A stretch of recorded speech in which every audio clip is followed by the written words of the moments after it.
절대로 검색하면 안 되는 단어. 잉잉이응. 공포, 미스테리, 괴담, 공미괴. 절검단 위험도 2. 아울스카우트.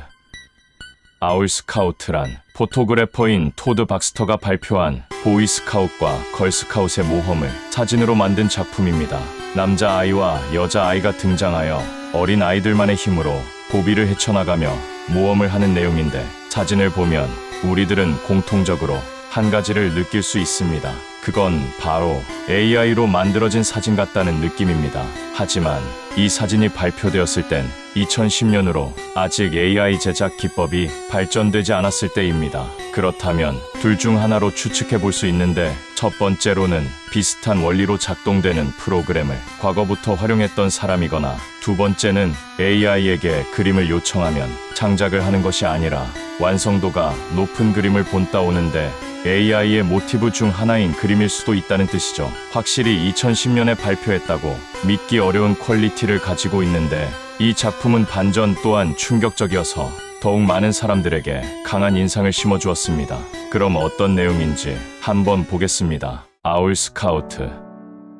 마치 동화책의 내용인 것처럼 장식해 두었습니다. 배경에 있는 자연들이 참으로 조화롭게 잘 배치되어 있습니다. 보이스카웃과 걸스카웃의 아이들입니다. 수많은 배지를 몸에 두르며 어리지만 서투르지는 않다는 것을 알려주죠. 얼굴은 문양으로 칠해두었고 동물을 몸에 감싼 채 절제되어 있는 표정입니다. 그리고 여행 중 밤에 남자아이가 실수로 손전등을 놓친 모습입니다. 그 찰나에 놓친 순간을 포착한 모습이죠. 앞이 보이지 않는 어두운 숲속에서 손전등은 필수적이라고 할 수 있습니다. 그렇다면 아이들은 어떻게 되었을까요? 손전등을 땅 속에 놓치고는 그 안을 살펴보고 있습니다. 어둡고 위험한 숲속에서 꼭 필요한 물건이라는 것을 이 어린 베테랑들은 알고 있기 때문이죠. 그리고 손전등을 꺼내기 위해 굴 속으로 손을 집어넣어 봅니다. 굴 속엔 올빼미가 있었군요. 올빼미도 갑자기 손전등이 떨어져서 당혹스러운 모습입니다. 그렇게 맨손으로 땅을 헤집던 소녀는 결국 손에 부상을 입고 맙니다. 이것이 첫 번째 고비입니다.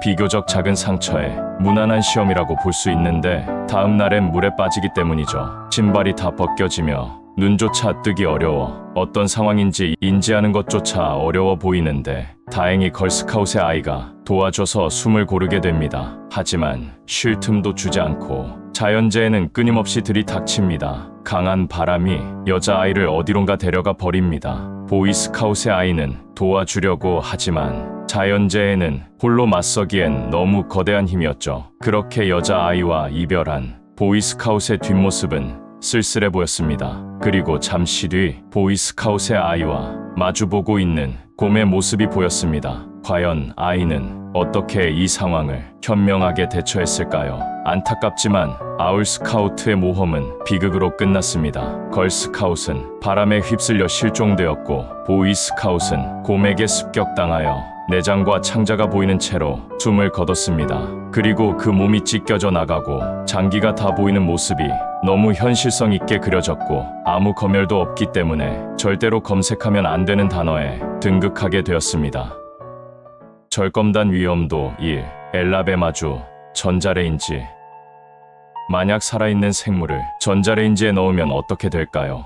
우선 전자레인지가 작동하는 원리부터 알아보자면, 전자레인지는 전자파를 이용해 음식에 있는 물 분자를 빠르게 진동시켜 발생하는 마찰열로 음식을 따뜻하게 만들어줍니다. 그렇다면 생물을 넣는다면 그 생물이 가지고 있는 물 분자를 빠르게 진동시켜 겉면부터 태우기 시작할 것입니다. 그리고 미국의 괴담 중에서는 전자레인지에 애완동물을 넣지 말라는 경고가 없었기 때문에 고양이를 넣고 돌린 다음 고소를 한 사례가 있다는 유명한 괴담이 있습니다. 처음엔 믿기지 않았지만 미국인이라면 모르는 사람이 없을 정도로 유명하다 보니 정말 있던 일 같이 느껴지는데, 이 괴담에서는 고양이가 전자레인지 안에서 터져버렸다는 소문이 있습니다. 검색어 엘라베마주 전자레인지는 지금까지 들은 어떠한 전자레인지 괴담보다 충격적인 실화로 다가올 것입니다. 2002년 미국의 엘라베마주 한 여성이 자신의 아이를 전자레인지에 넣고 돌립니다. 고작 14개월밖에 안 된 의사표현이 불가능한 갓난 아이를 말이죠.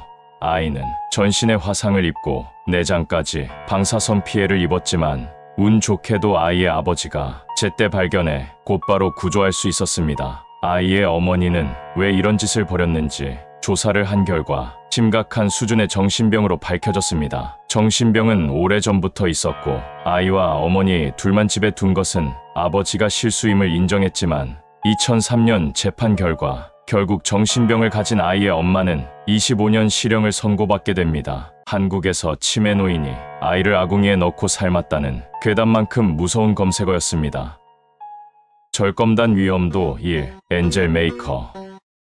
제1차 세계대전 때 헝가리에서 발생한 사건입니다. 전쟁으로 인해 헝가리의 남자들은 모두 전쟁터로 끌려나갔고 마을엔 오직 남편을 잃거나 남편을 기다리는 여성들만이 남아 마을엔 남자가 부족했죠. 따라서 여자들은 제한적으로 활동을 허락받은 포로들을 데리고 불륜을 저지르는 일들이 점점 많아졌습니다. 전쟁이 길어질수록 남편의 빈자리는 포로들이 메꾸게 되었죠. 그러다 1차 세계대전이 끝나면서 남편들이 집으로 돌아왔습니다. 문제는 여기서 시작됐는데 전쟁을 마치고 왔지만 엄청난 보수를 쥔 것도 아니었고 여성들 또한 원해서 했던 결혼이 아니었기 때문에 남편들을 반기지 않았습니다. 그리하여 마을의 여성들은 조산사에게 고민 상담을 했는데 그들은 엔젤 메이커라고 불리는 궁극의 약을 처방해 주었습니다. 그리고 조산사에게 받은 엔젤 메이커는 말 그대로 정말 헝가리의 여자들을 행복하게 해주었는데